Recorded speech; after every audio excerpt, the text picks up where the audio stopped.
Hi, hello. Welcome to the episode of Isaiah's Newsstand. It's your host, Isaiah Edwards. The date is February the 7th, 2025. Hopefully, this episode finds you well, in good spirits, and high hopes. As for me, I'm doing pretty good. Happy Friday to ya. My Friday so far has been nice. I've been off. So yeah, I've been enjoying the Friday vibes. Hopefully you are as well. If you're listening to this on not a Friday, that's okay. Hopefully the energy still catches you. So yeah, what have I done with my off day? Well, I got to sleep in a little bit, so that was much appreciated. Then I said, you know what? I need to get some like track pants. I didn't need to, sure, no.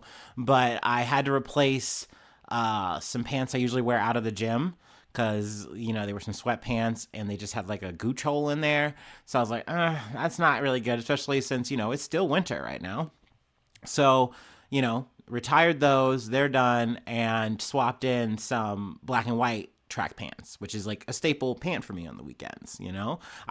Usually my weekday attire at work is jogger sweatpants, and then on the weekend I usually switch to some Adidas track pants. Very fancy, I know. And then if it's in the summer, I'm sure you're wondering, it's usually some kind of just some short shorts, little 5-inch inseam situation. Anyway, that was a terrible roll. But yeah, so I was like, let me re-up on my pants, and I needed to get some more shorts too, since I'd swapped some in for gym. Gym. Well, I could say gym. I just said gym, and I felt like I was literally just in high school. So yeah, I went and I was looking for just a pair of black and white ones, but I found the pants. I found the red and white ones that I've always wanted to buy. I just could never find them in my size at a store, and every time I went to go order them, I just wouldn't want to order them. So I've been waiting for this time, for this opportunity, this moment to be able to buy them, and I did. So I got a couple pairs of those, pair of shorts, and yeah, it was a nice little shopping moment. Then I went to the gym. Gym was good. I will say, oof, because I go in and I do, I've said this before, pretty much an all over workout. Today was one of those days where I was like, man, it would have been nice to maybe, have at least a bit of a rest day or whatever. But at the same time, I don't really feel like I have, like every day doesn't feel like, oh man, I pushed myself. So I guess it is nice to have that feeling, but But overall, good session, good gym time, if you will. So yeah, let me go ahead and do my startup, and we can go ahead and get into some news. Oh wait, before I do startup, gotta do food corner. I almost forgot, and it was a little different. We did popcorn chicken parmesan pasta. So yeah, it was good. It was good. Or not chicken parmesan, chicken parm. I forget the whole Italian name or whatever. But yeah, popcorn chicken parm, and overall turned out good with the usual salad and I cut down on some bread. That was another relevant thing. Normally, I do the bolillo roll and a bagel. This time, I just did the bolillo roll because I don't know. I think it's time for me to really confront my relationship with bread. I love it so much. I've always loved bread. And I know it makes you fat if you eat too much of it. But it's also, I think, a thing that is keeping me fatter.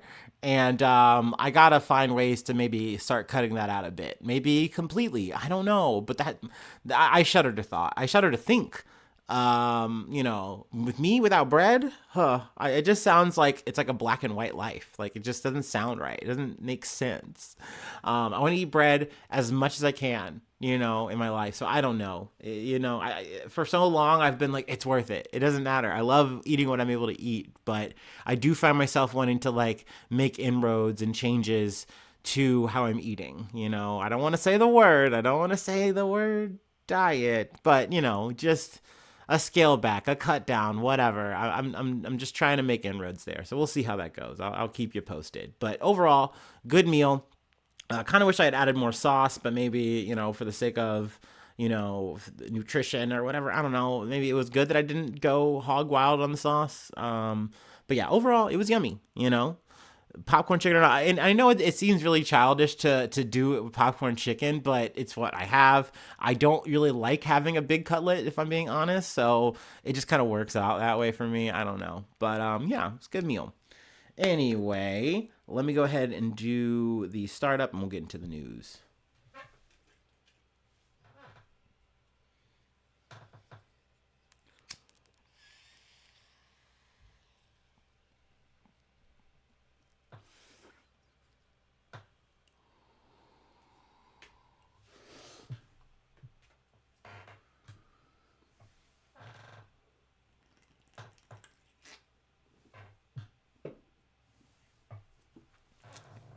Okay. From ABC News.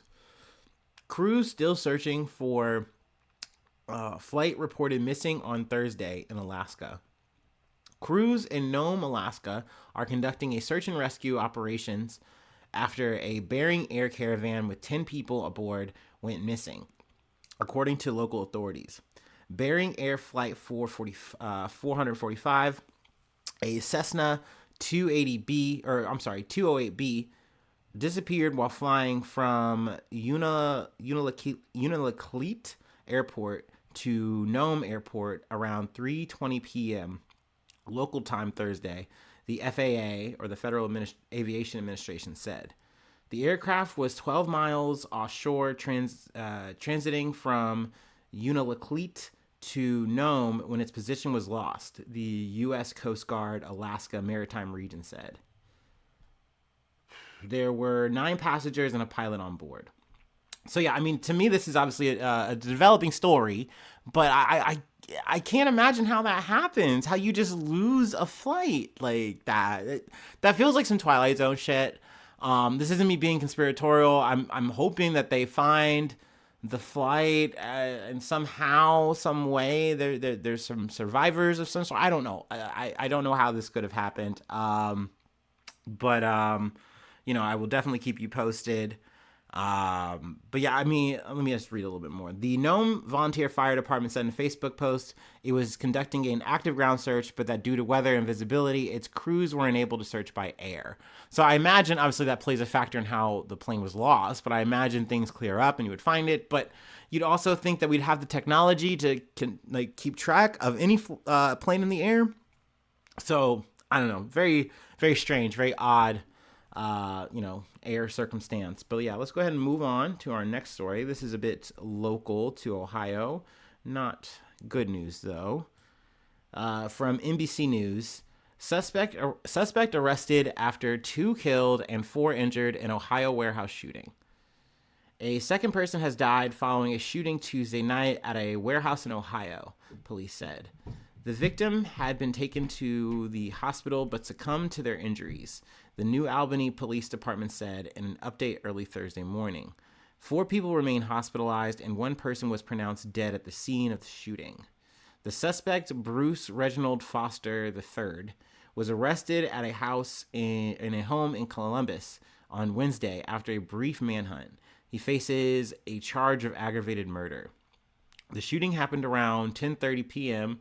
Tuesday at KDC 1. New Albany Police Chief Greg Jones said that overnight staff members were at the warehouse and that around 150 people had to be evacuated to a neighboring building. The shooting appeared to be a targeted type of attack, said Jones, who would not reveal whether the suspect was a current or former employee at the facility.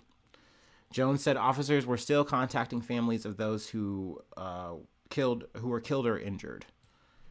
So yeah, this was an unfortunate event that was kind of taking place over a couple days in the week. And I had heard about a manhunt taking place and that 1 person had died. So I was like, okay, let me try to get to the story. I wasn't able to really get it in because there was just so many other stories in the way. So by the time I got to it now, another person sadly had passed on. It's obviously very unfortunate, but it is good that they were able to apprehend the suspect. But yeah, I mean, I don't want to say, oh, this hits close to home or whatever, but just definitely like the whole lining up of like, 1, it's in Ohio, 2, it's a warehouse thing. I work at a warehouse. getting a little anecdotal here, we've had moments at our warehouse where things have gotten physical or violent. And post that, we've always like, well, not always, it doesn't happen every single time, but there is, or at least, to my knowledge, there's been times where it's like, okay, we put up some kind of extra security for a week or so. And, you get some like portly guy, hey, no offense, portly guy to portly guy, with like a blazer or sports coat and some slacks, and he's just chilling in the corridor, and it's like, oh, okay, what's that guy gonna do really? I don't know, but I mean, I guess it's supposed to, make you feel a little bit safer. We also do have at least loose protocols, but really, I think we just have protocols for like fire drills, tornadoes. That's really it. We really don't have any other ones. I know when I was at the movies, we did have a shooting protocol though. That was a thing. That was a thing you had to do. But yeah, obviously very unfortunate. Condolences to the families.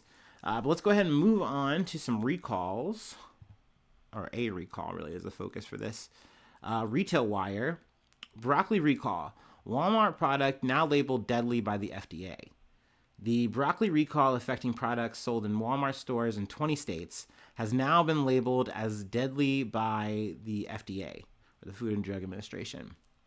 USDA reports that the FDA labeled a voluntary recall and product alert for market-side broccoli florets produced by Braga Fresh as a Class 1 recall, the highest risk level. The FDA announced the initial recall on December 31st, 2024 for Braga Fresh's washed and ready-to-eat 12-ounce packages of market-side broccoli florets owing to a possible Listeria why can I still not pronounce this? Mycogenes contamination.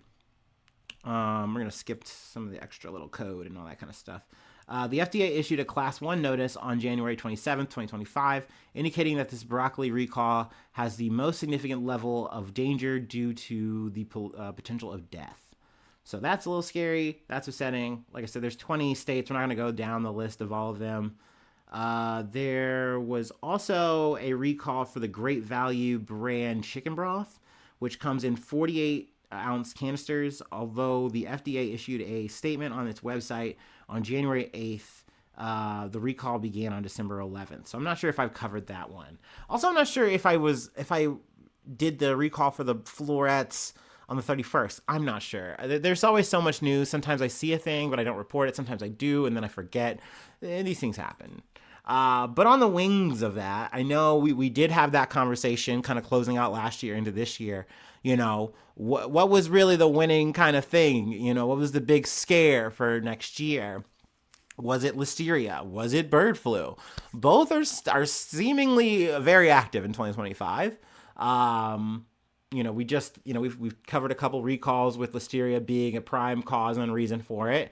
There seems to be a new version of bird flu being produced in cows. I mean, I shouldn't say produced, that's the wrong word. Generating in cows, coming up in cows. It's type A H5N1. So that's something to be on the lookout. I just kind of skimming some like headlines here or whatever. But yeah, from the AP News, second type of bird flu detected in U.S. dairy cows. But yeah, we're going to move on though to our last story. If it loads up for me, give me a second. But yeah, let's go ahead and take my last break and we'll go ahead and close it out.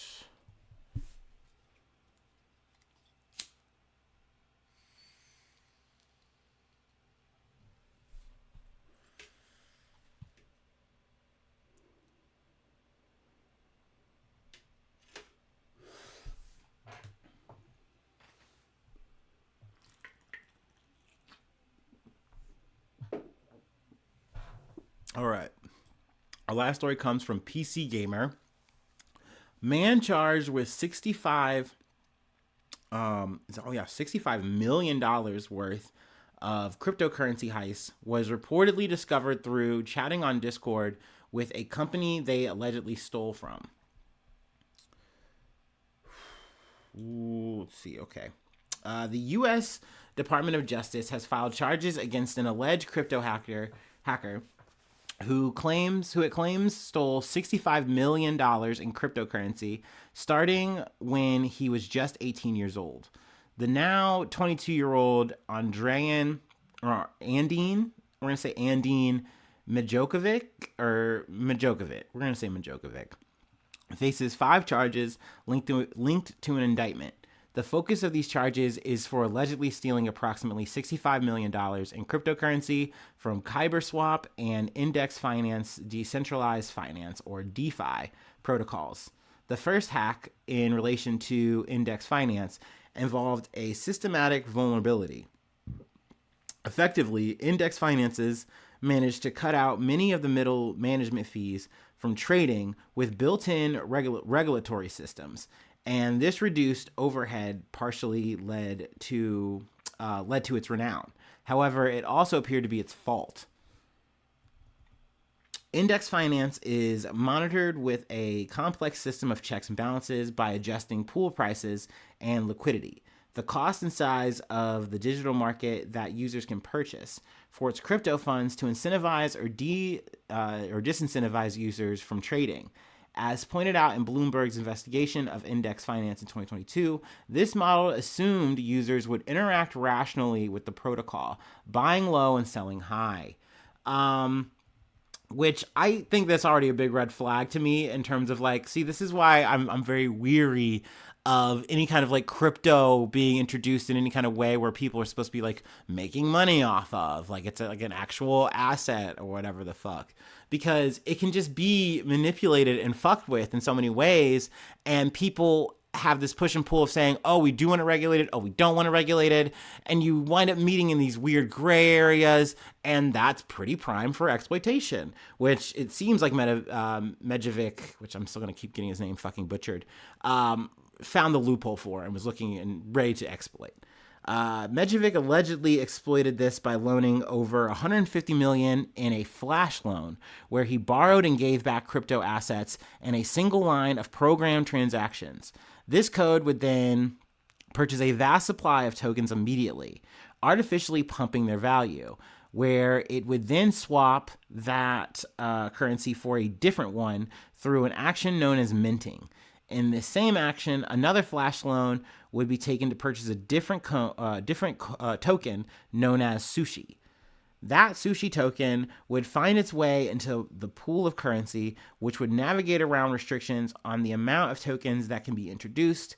Sushi would then be traded for the original tokens, which are now undervalued.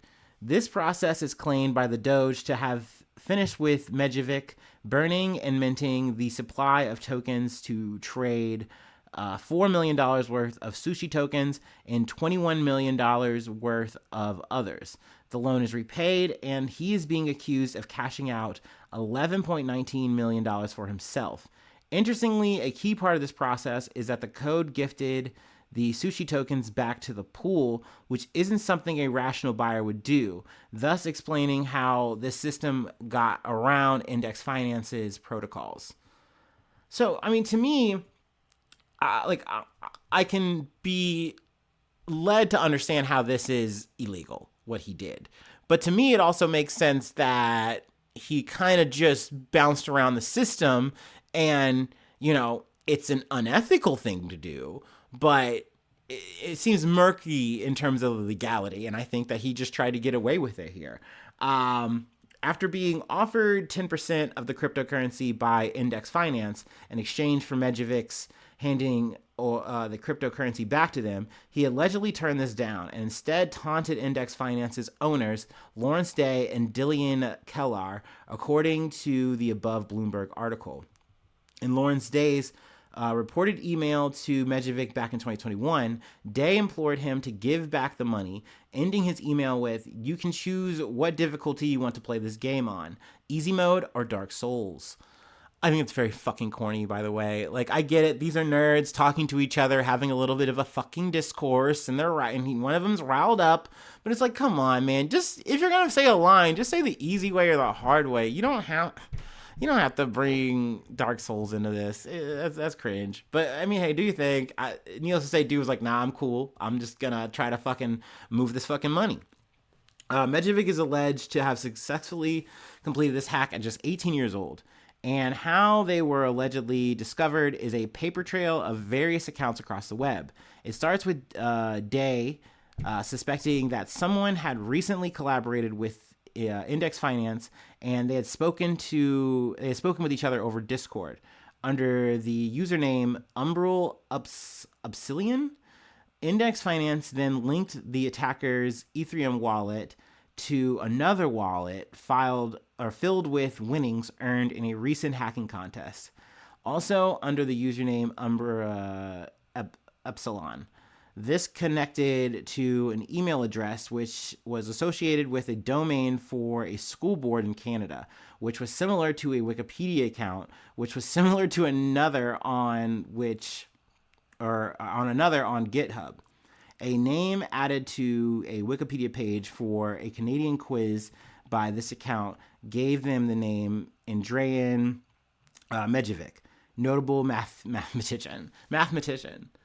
So yeah, I mean, this is a crazy web here, but it looks like they were able to find where the money went. They were able to trace, all the angles, but at the same time, cool, you've got this charge on him, but you don't have Medvedev. He's still in the wind. That's an important factor in all this. So yes, they have this correspondence with him. Yes, they know where all the money is, but they don't have access to it, it seems. Because I read this a few times to try to see if I was missing something, because it is a bit confusing.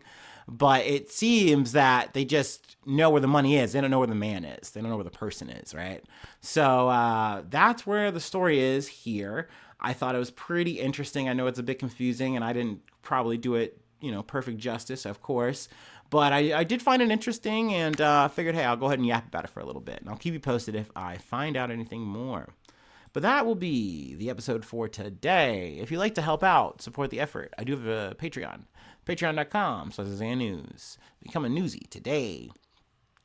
Free ways to hit me up, IsaiahNews1@gmail.com. Feel free to follow me or the podcast on any of the socials. Subscribe to the YouTube. That's a free action. That also helps out a lot. Leave a like. Leave a cool comment. Sharing is caring. You can do that on any of the platforms you're listening on, though. We'd love to see it. So yeah, thanks so much for tuning in. Thanks so much for being a friend. And hopefully I see you soon for some more good news. I love ya. Bye-bye. Mwah.